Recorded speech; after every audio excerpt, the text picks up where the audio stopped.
On this episode of MythBusters, the whole team is flying high in an airplane special. Oh, I don't think I did so well. First, Adam and Jamie fly by the seat of their pants Yeah, shut up. in a state-of-the-art simulator to see if a novice pilot can be talked down by air traffic control. Pull your nose up and give it power. Oh my gosh, coming in really fast. Then, Carrie, Tori, and Grant get gnarly with 3 skydiving movie myths from action flick Point Break. Adios, amigos! Oh, shucks! Buster gets the push to find out the free fall time from 4,000 feet. Oh, my God! Grant discovers if you can have a conversation in midair. so excited. And Tori lays his life on the line in a high-speed chase at terminal velocity to see if it's possible to catch someone up in free fall. Dude, that was incredible! Who are the MythBusters? Adam Savage That was awesome. and Jamie Heineman. Mush. Between them, more than 30 years of special effects experience. Arise, my son. Joining them, Grant Imahara, Warning. Tori Belleci, It's getting dangerous now, and that's how we like it. and Carrie Byron. That is messed up! They don't just tell the myths, Wow, I can feel the pressure. they put them to the test.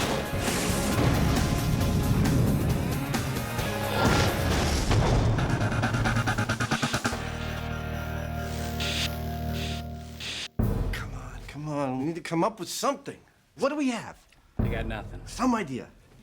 Parachutes. Misconceptions about skydiving. There are a bunch of Hollywood movies that feature skydiving. Skydiving's good. Skydiving, airplanes. How about when the pilot's incapacitated and they talk a passenger into landing the plane?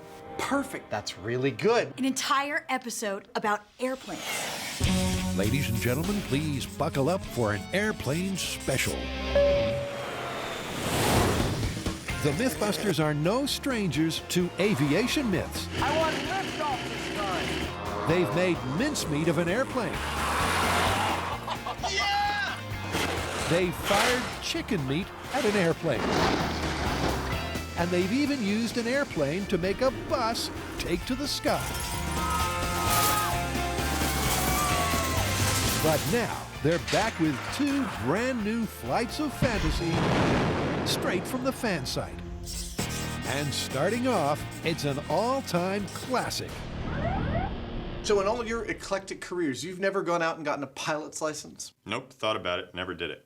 Not even any illegal crop dusting? Neither have I. And you know, that makes you and I perfect testbed platforms for this next myth. You mean talked into landing? Yes, let me set the scene for you.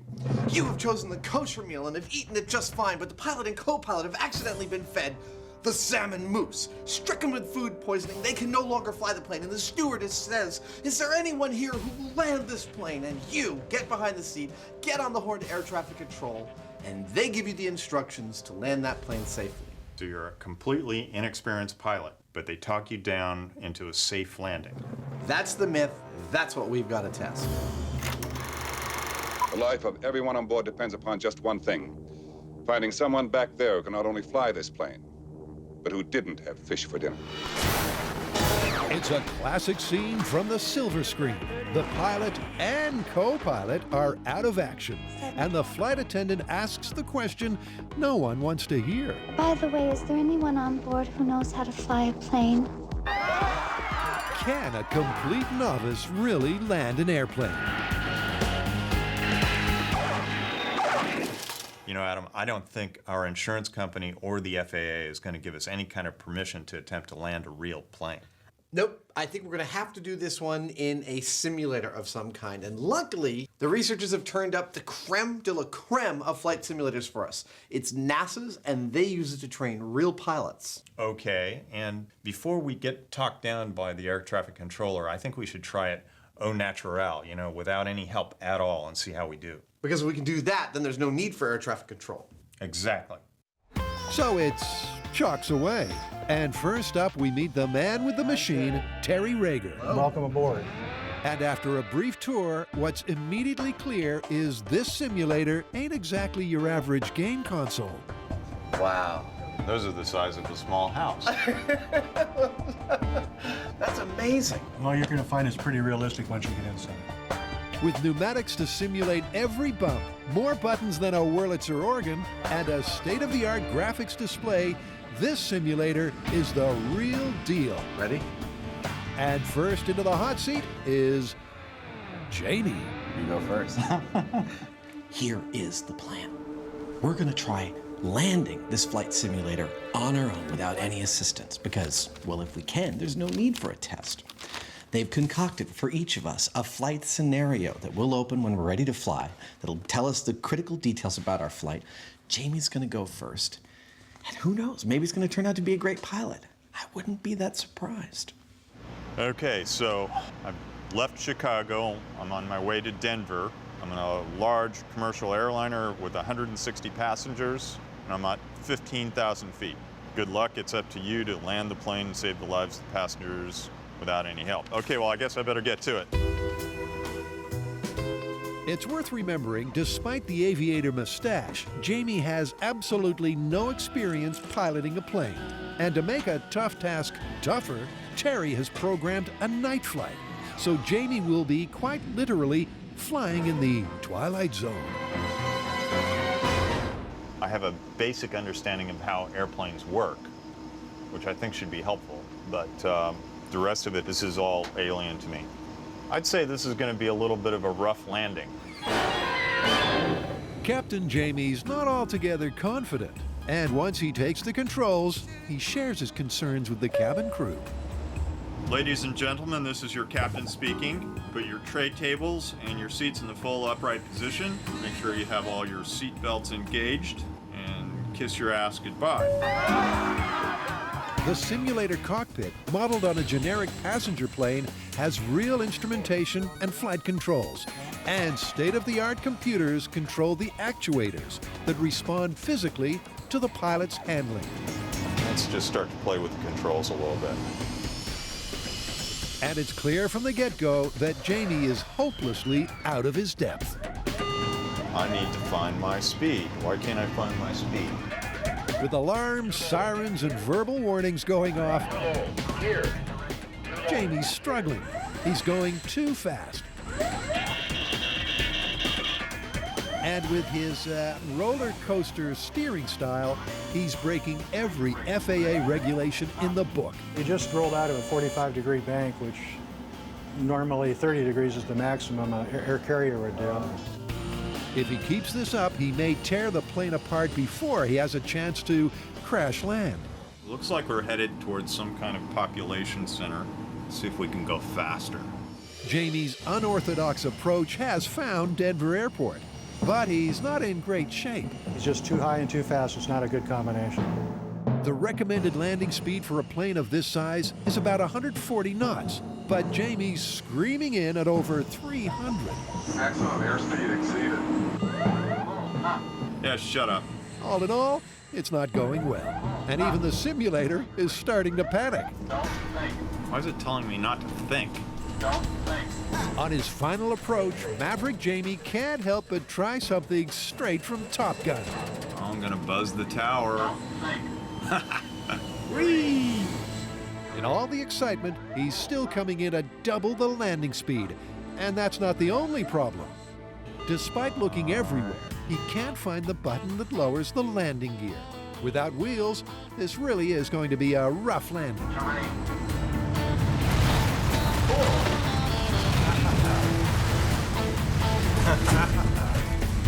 Jamie hits the deck, putting the Terror into terra firma. A crunching, shuddering skid ends in disaster. Lucky it's just a simulator. Please exit only by the front doors. Unfortunately, I died, and all of my passengers and crew died along with me. He was too high, too fast most of the time. He was using gas at quite a rate and never found the landing gear lever. So he was kind of really at odds with the aircraft. So landing a passenger jet without experience or help is nigh on impossible. unless Adam can prove otherwise. The hours of flight time I have total in simulators and real planes, 0.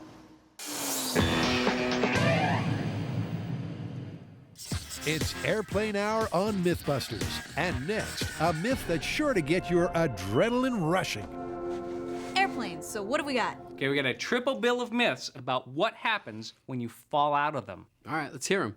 Okay, there's a skydiving scene in the hit movie Point Break. And amazingly, all 3 myths come from the same scene. 3 myths in one scene, that has gotta be a record. So what are they? All right, well, hold on to your hats, grab your popcorn, because it's time to point the finger at Point Break. I know you want me so bad it's like acid in your mouth, but not this time. It's movie magic at its best.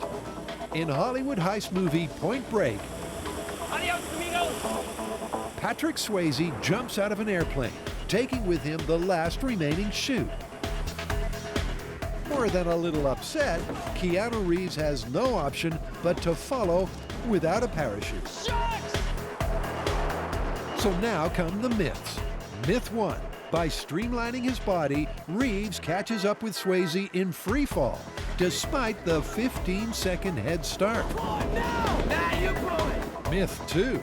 After they meet in midair, they have a full-on shouting match. And myth 3, the whole scene lasts over 90 seconds, even though the plane's original altitude was only 4,000 feet. Will these myths come crashing back to Earth? All right, so what's the plan? Well, I reckon we should just get an airplane and go for it. First off, I want to test if it takes more than 90 seconds to fall only 4,000 feet like the movie. Cool. You know, while we're at it, we should test to see if you can actually have a conversation while you're in free fall. Yeah, we just jump out of a plane, see if we can hear each other. Awesome. And when we have the answer to those 2 things, we'll come back to the shop, and then we can figure out how to tackle free fall catch-up. All right, let's take to the skies. So it's parachute pandemonium as the team gets ready to explore a trilogy of perilous Point Break myths. And like all Hollywood action movies, they're starting with a bang. We've come to Skydance Skydiving in Northern California. Not only have they got 20 years of experience, but they've also got planes and they've got parachutes. So it's the perfect place for us to put these Point Break myths to the test. And first up, it's the 4,000-foot drop test.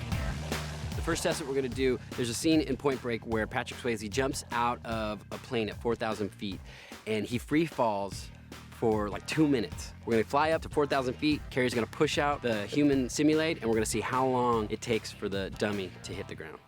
Normally, you would think, this would be a perfect job for Buster. He's not afraid of being caught on fire, being exploded.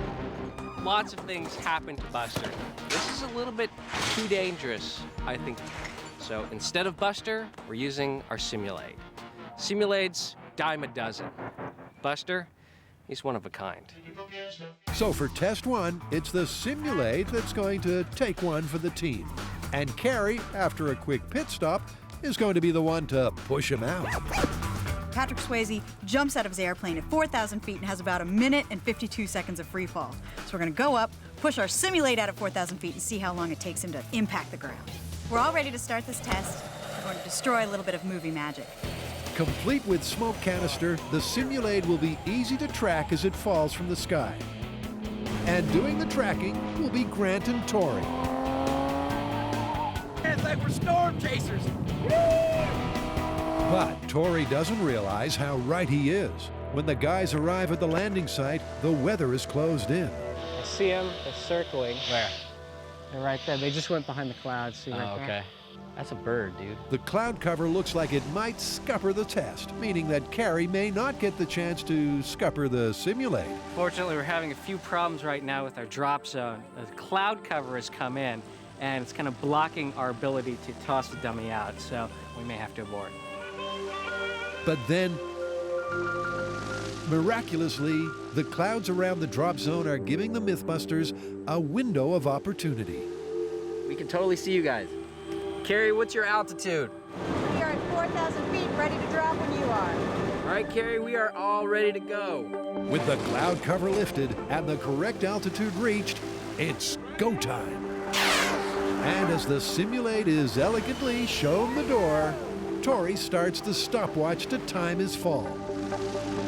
Wait, there it is. Oh my God, look at him go. Remember, the Point Break scene lasted over 90 seconds. How long will the simulate last? Ouch. Oh my God! He got cut in half! Oh, wow. So that's what they look like inside. His back totally split and his guts are all over the field. Split in half and leaving a simulated Swayze-sized crater, that's one busted simulate. But is the first of the Point Break myths also busted? So how long did it take? That was 31 seconds. There's no way. In the movie, he's like a minute and a half, 2 minutes free fall. He would die. Yeah! That was so cool. He went way faster than I thought he was gonna go, and he hit so hard that he actually broke into 2 pieces. His back split open, and now there's guts all over the field. In the movie, he's free falling for a minute and a half, maybe more. There's no way he would have been able to free fall that long. He would have died. So this one's busted. Just like our simulate! Ugh. It's strike one against Point Break. So bring on myth number 2, where the simulate is out and Grant is in. It doesn't really fill me with a great sense of joy to see what could potentially happen if something went horribly, horribly wrong.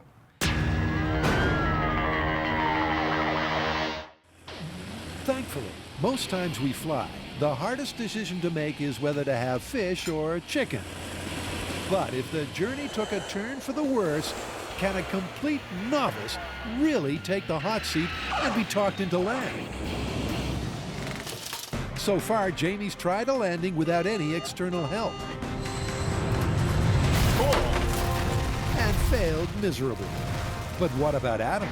Okay, Adam, it's your turn. Adam has an identical flight plan to Jamie, but let's hope the outcome is different. The hours of flight time I have total in simulators and real planes, 0. I'm imagining that the flying itself will be fun and not so difficult, but that the landing will be potentially disastrous. Like Jamie, Adam's hardly confident, and once he takes the controls, it's pretty clear why. Oh, I'm actually flying. Oh, wow. What? I don't know what to do. Oh my God. The overwhelming array of instruments and alarms are, well, overwhelming and alarming. Terrain, okay. That means I'm really close to the terrain.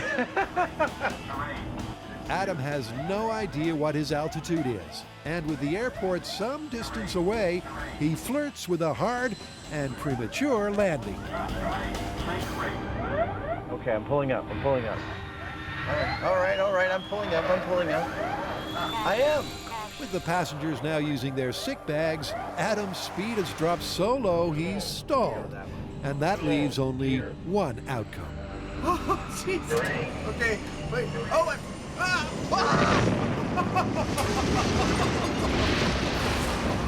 oh, I don't think I did so well. I crashed. I crashed in farmland about 10 miles outside of Denver. Rest in the knowledge that there is always a co-pilot and that I'm not the likely first choice to help land the plane in an emergency. What's clear from both tests is that with no help, crash landing a plane is pretty much the only outcome. But can an air traffic controller really cancel out the carnage? Oh, I don't think I did so well. The guys are testing 3 skydiving myths from the action movie Point Break. And so far, the simulate has shown that free falling for a minute and a half from an altitude of 4,000 feet is busted. With myth number 1 down for the count, it's on to the next part of the trilogy. Adios, amigos! Oh, shucks! Myth number 2 is about what you can hear during free fall. You are crazy! Is it really possible to have a conversation? Or is that another load of Hollywood hot air? What the hell are you two doing? We're doing Point Break myths. Okay. I'm Keanu Reeves. I'm Patrick Swayze. Can't you tell? Get back here. Swayze needs his hair. You know, with our first experiment, we pretty much busted the whole Point Break skydiving scene. I mean, you wouldn't have much time to do anything from 4,000 feet. So we're gonna take that out of the equation, we're gonna go up higher, and we're gonna try to bust or confirm the myth that you can hold a conversation while you're free falling. And having just seen what happens when things go wrong, Grant is understandably nervous. I've been bungee jumping before, and that was probably one of the most terrifying moments of my life. I have a feeling this will probably be a new high in terrifying moments in my life. Of course, because skydiving is so terrifying, Grant will be making a tandem jump, securely attached to an instructor. And while Grant's expression says it all, Carrie and Tori, along with the skydiving specialist Dan, are figuring out the plan. So we're gonna give you something to say, you're gonna get up close to Grant, tell him that, and then when he lands, we're gonna see if he heard what you said. We've actually been really agonizing over what to have you say to Grant, because we didn't want anything obvious, like we didn't pack your chute or something he could guess at. So this is what we came up with. Grant, if you pull my finger, you will hear a tuba. Grant, if you pull my finger, you will hear a tuba. Interesting. What are we, like 10? Are you ready? But I'm sure that tubas are the last thing crossing Grant's mind before his first ever skydive. Then again, Get through the chopper! Come on! with a reassuring send-off from his fellow MythBusters, Ain't no turning back now, little buddy! Can I have your truck? What'd they say? Grant takes off to test the second Point Break myth. All the things that we do, if something goes wrong, you may get hurt, you may get a broken bone, but this one, if something goes wrong, you're pretty much dead. That weighs heavy on a person's mind. And the mind that's getting heavy belongs to Grant. Sorry, Sam, a little nervous. Just a little. But it's too late to back out now. Stop, son. Oh, the door's open. Okay. And it's a short countdown to find out if you can hold a conversation during a skydive freefall. Hey, not our number. And Grant's out. Attached to his buddy, he plummets towards the earth. Almost immediately, skydiver Dan approaches with a message from Tori and Carrie. With the wind at a deafening volume, Dan shouts the tuba phrase as loud as he can and repeats it over and over until Grant's parachute is pulled.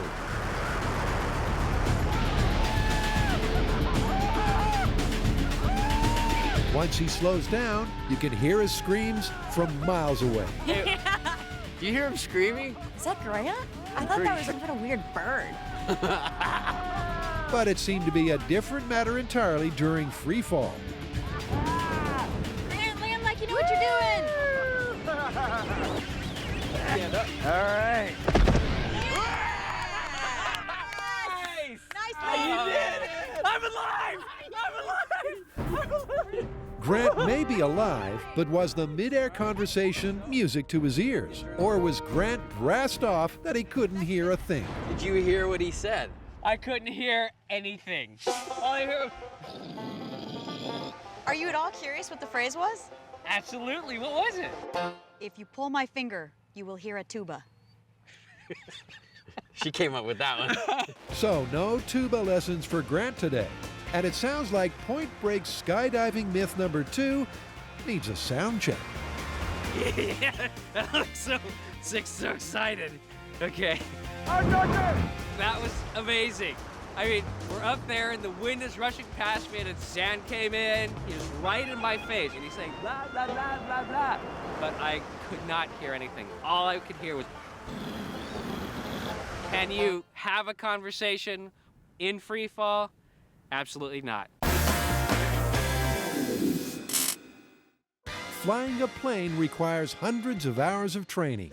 And on this airplane hour of MythBusters, it's clear to see that every single minute of that time is well spent. Because Adam and Jamie have just shown that newbie pilots don't exactly pass with flying colors. Oh, I don't think I did so well. Now it's time to see if we can be talked down by an air traffic controller. So Terry is going to be that person, and he's going to try and talk us down using only the information that an air traffic controller would have access to, as well as feedback from us via the radio. We'll see what happens.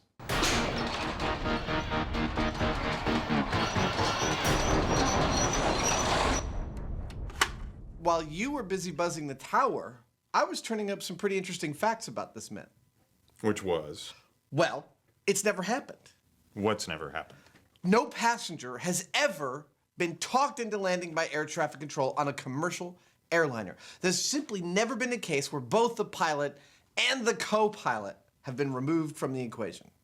Well, I guess this is another case of things happening in the movies that don't happen in real life. It's not going to stop us from going for it, though. We hope you enjoy. So if you hear a flight attendant announce this, By the way, is there anyone on board who knows how to fly a plane? you're most likely to be in a cinema. But in theory, could a novice be talked down to land by air traffic control? Just want to tell you both good luck. We're all counting on you. So Jamie's just about to go in and get talked into landing, and get this, even though he's been flying since he was 16, Terry has never talked anyone into landing. It is not part of any pilot's training. So this is a first for everybody involved. Jamie once more mans the hot seat. To make conditions different from Test 1, Terry's added a significant tailwind and some turbulence to boot. So now it's down to him and Jamie. And first up is a little Cockpit 101. Screen straight ahead that has the blue and the brown on it. That is your primary flight display. Terry carefully explains to Jamie exactly what all the buttons and numbers mean. See, that says landing gear. I was looking for that earlier. Okay. And with that nailed, it's time to put the myth to the test. Roger, I'm at 230 degrees. Airspeed is 216 knots. That's good. You're in good shape. With the expert instruction, Jamie started well. But traveling at around 300 miles an hour, things can quickly go wrong. I'm at 5,760. Oh, pull your nose up. Pull your nose up and give it power. Give power. Climb back up to 7,000 feet. Remember, Terry can't see any of the instruments in Jamie's simulator or the graphic flight path. And the stress of flying blind, coupled with that near miss, is starting to show. Okay, what's your pitch out attitude? Where's the square in relationship to any of those marks? I'm at 5 degrees over. Very good. Finally, Terry gets an eyeball on the incoming jet, and they begin the all-important landing sequence. Okay, I can see you from the tower now. Do you copy? Right. Okay. What's the REF speed again? REF 133. Okay, does it look like you're going to make the runway? I'm not directly in line with it. Well, try to get to it if you can't. Everything's in your hands now. I can't see anymore. Roger. At the last minute, despite Terry's best efforts, it's all down to Jamie. I touched down. And he nails it. Okay, pull that lever right next to your right knee. The plane might be on the ground, but it's still moving at over 150 knots. So it ain't over yet. Steer with your pedals if you have to. Let us know when you're stopped. I'm stopped. Congratulations, Shabby, you made it. Remarkable. Jamie's ended up dead center on the runway. Plane, passengers, and crew are all completely fine. Landing the plane without any help, hard. Landing the plane with somebody talking you through it, not bad at all. I think the key thing to remember about this getting talked into landing is the talking part is really important. I mean, without that, all this is a bunch of gibberish. I don't think that there's any doubt that somebody could be talked down. Maybe it hasn't actually happened except for in the movies, but we just did it in a simulator. This is designed to simulate the real deal, and it wasn't that hard. But the decision on whether this myth is a birdie or a bogey will have to wait until Adam takes a turn. Next is the free jumping. Watch him as he drops like a bird. Ever since people invented planes, they've wanted to throw themselves out of them. Parachute jumping is not a sport, but a science. Some would say it's a science, but as Carrie, Tori, and Grant have found out, it's also shrouded in mythology. Not looking too good for Point Break. Yeah, the whole idea that you can jump out of a plane at 4,000 feet and it'll take over 90 seconds till you hit the ground, it's totally busted. We dropped the simulate, it took 31 seconds before he hit. Yeah, and trying to have a conversation in free fall, totally impossible. That one's busted too. Okay, so the myths are 0 for 2, but we still have to test free fall catch-up. That's the one where Patrick Swayze jumps out of the plane with the only parachute, gets into skydiving position, and then Keanu Reeves freaks out 15 seconds later, jumps out with no parachute, but gets in a streamlined position and catches up to Patrick in 45 seconds. Well, you know, there is a lot involved in this one. There's human surface area, wind resistance, terminal velocity. I definitely want to go to the skydive facility and test this full scale, but before that, I want to do a few small scale tests, just to nail the science. All right, well, hurry up with your small scale tests because I want to go skydiving. Yeah! It's the biggest test of the Point Break trilogy of myths. And to kick it off, Grant hastily carves up the patented MythBusters small scale test. Now, before we take this experiment full scale, I want to do a small scale experiment first to demonstrate that objects with the same mass but different shapes will have different terminal velocities. And that's because of the difference in wind resistance. Now, to test this, I've built a small wind tunnel. It consists of this plastic tube and this source of air. I have a ball valve here that I can adjust how much air goes into the wind tunnel. And at the top, I'll measure what the velocity of the wind is, and that'll correspond to that object's terminal velocity. If I can get it to stop in here, that speed will be what I'm looking for. Terminal velocity is the maximum speed that something can fall through the air. It's when the force of gravity is matched by the force of wind resistance, preventing that object from falling any faster. But can subtle changes to its shape affect how fast that object falls? So what I'm going to do is cut out 2 human shapes corresponding to our 2 human skydivers. One in the arms and legs out position for maximum wind resistance, and one in the straight position for minimum wind resistance. I'll put them both in the wind tunnel and see what the difference is. By ensuring that the 2 metal cutouts have identical mass, any difference in their terminal velocity is down to their shape and not their weight. Pull the cord, Bodie! But for Grant, it's all getting a bit too much. We're gonna be meat waffles, man. Did you finish the wind tunnel? You ready to test? Yeah. First up, it's the spread eagle cutout who enters the tube. Okay, what'd you get? We're looking at a pretty stable average of about 1450 in feet per minute. Okay. Next up, will the streamline cutout go any faster? I got about 2,000 feet per minute. Oh, fantastic. So it's proof of concept. With better streamlining, metal cutouts at least can fall through the air much faster. So what does that mean for the final Point Break myth? The myth is looking pretty good. In fact, Johnny Utah jumps out of the plane with a smaller surface area. He might be able to catch up to Bodie, maintaining that bigger surface area position. The next step is to take this into a real-life scenario. We're going to go to a wind tunnel and try it on ourselves. No sooner said than done. iFly San Francisco is one of the most advanced terminal velocity wind tunnels in the world. 4 massive fans with a total of 1,000 horsepower can move 1.3 million cubic feet of air per minute. And it's the perfect place to go up a gear on this monster movie myth.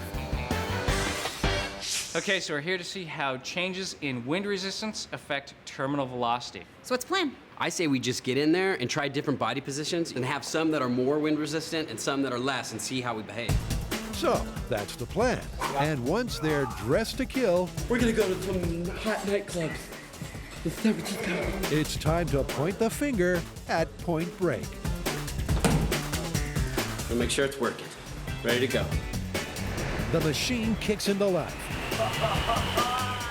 And when the fans reach a speed of 120 miles per hour, 120.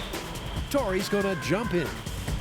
I expect I'm gonna walk in there and I'm probably gonna get tossed around like a rag doll.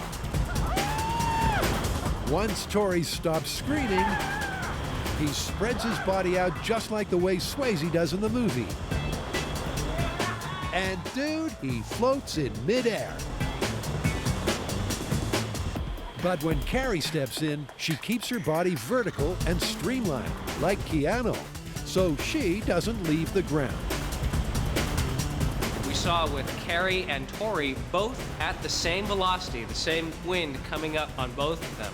Carrie was in a very crouched, enclosed position where she had very little surface area facing the wind, whereas Tori was floating on air.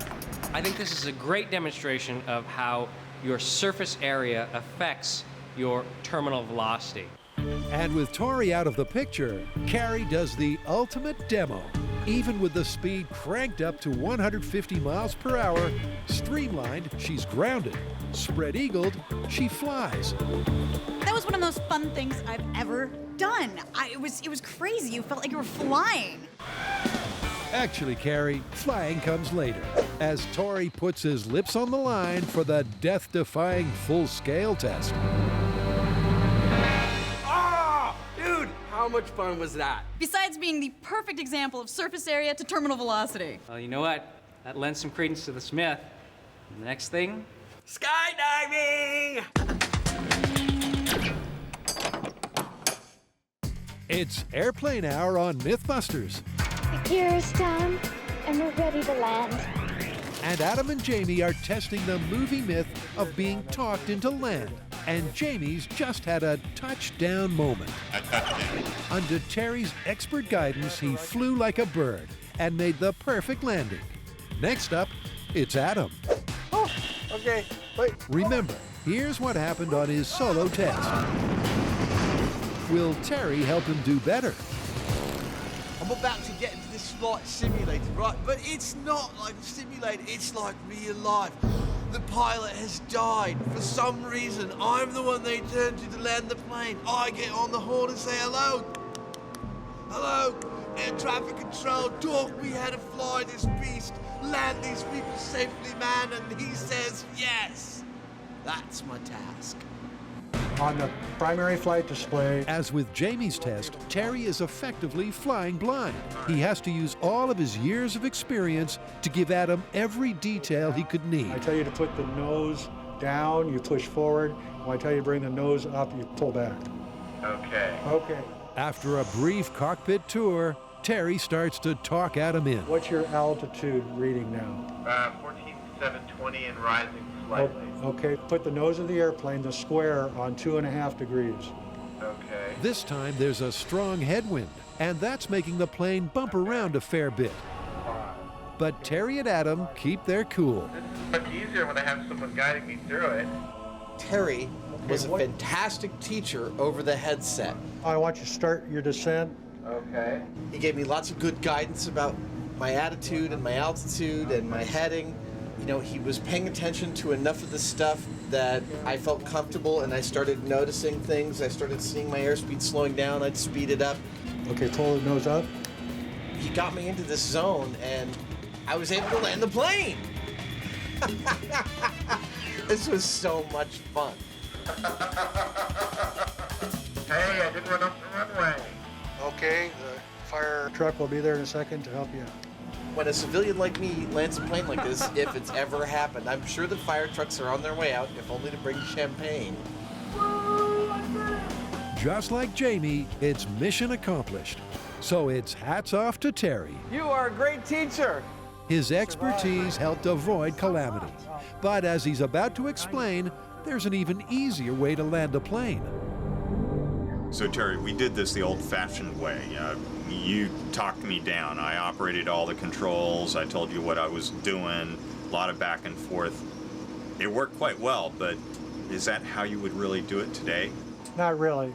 Today's aircraft are so sophisticated, there's so much automation, it'd be as easy as setting up a couple switches and then just turning knobs to land.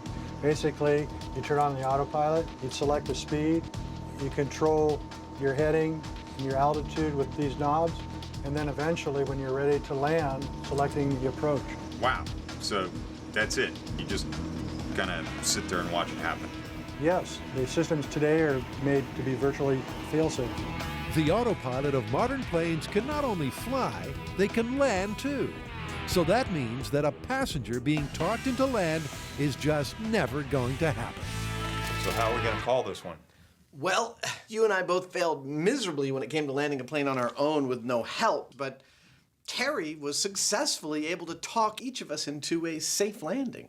Well, we can't call it confirmed because it's never actually happened. Nor would it ever have to happen these days. If that situation ever arose now, modern planes are so advanced they could virtually land themselves. So we call it plausible. I agree. Plausible it is.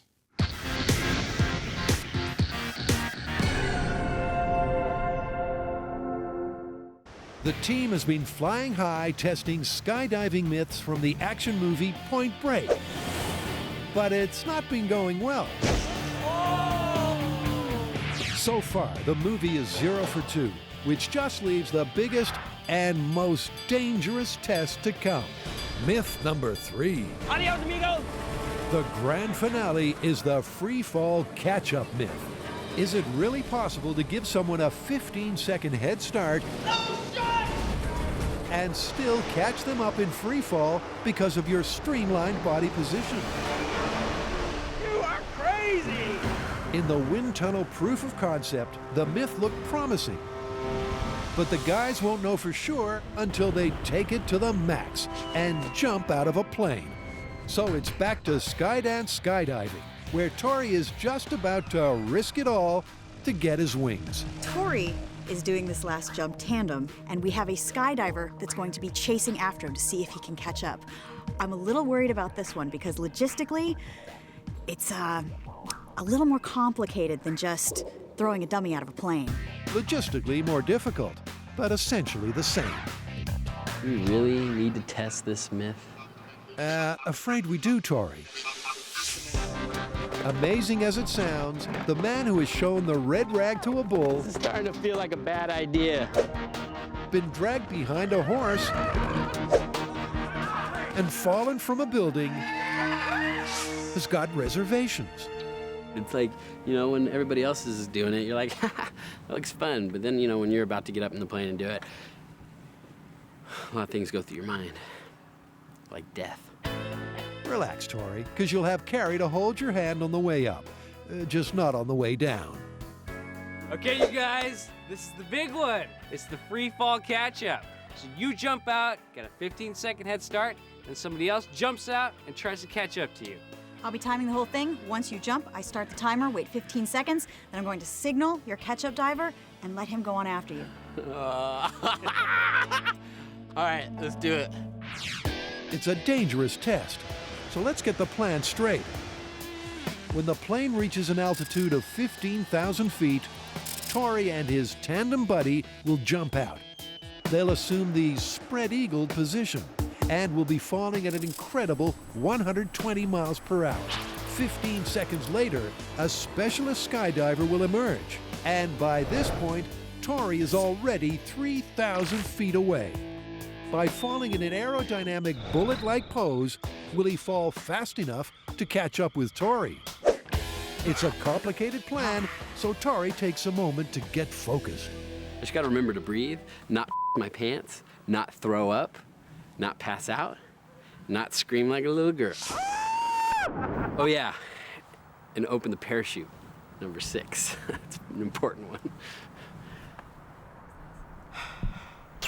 As the free-fall catch-up express taxis, what does Grant, the veteran of one skydive, think is going to happen? I'm taking your tools! So we found that just by changing your body shape, by making yourself more streamlined, you can pick up a significant amount of speed.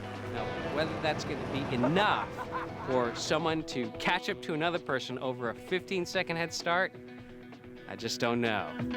So Grant's convinced that this myth's a flight of fantasy. But back up in the plane, it's all too real for Tori. Is it too late to change my mind? Too late now. You're going out the door. There's no turning back. It's time to make like Patrick Swayze and say, adios, amigo. The plane hit 15,000 feet. Tori's reminding himself to breathe and his eyes are bugging out. The tandem skydiver pushes him to the edge right outside the door. He jumps. Tori and his buddy assume the spread eagle position, and a small control chute ensures their terminal velocity is 120 miles per hour. matching Swayze's speed in the movie. I count 15 seconds so that I can signal the ketchup skydiver to jump out after him. He just soared down as fast as a bullet, and then everything just kind of went white. At the moment ketchup skydiver Nick bails, Tori was already 3,000 feet away. But by assuming the bullet position, Nick hits an incredible top speed of 250 miles per hour. More than twice the speed of Tori, and very, very dangerous. Incredibly, after only 20 seconds, and just as Tori is about to deploy their chute, Nick not only catches up, but he actually overtakes them. It's a mind-blowing result. Dude, that was incredible! That was insane! Totally back down to earth, dude, and the screams of excitement just don't stop. Nice! Dude!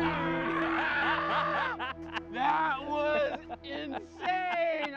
So, did the guy catch up to you or what? Yeah, we jumped out. 15 seconds later, he jumped, and right as we pulled our chute, he was like right next to us. You're kidding! He ain't kidding, Greg. Even with Tori's 15-second head start, Nick, the chase skydiver, covered nearly 7,500 feet in only 20 seconds. Catching up with Tori just in time.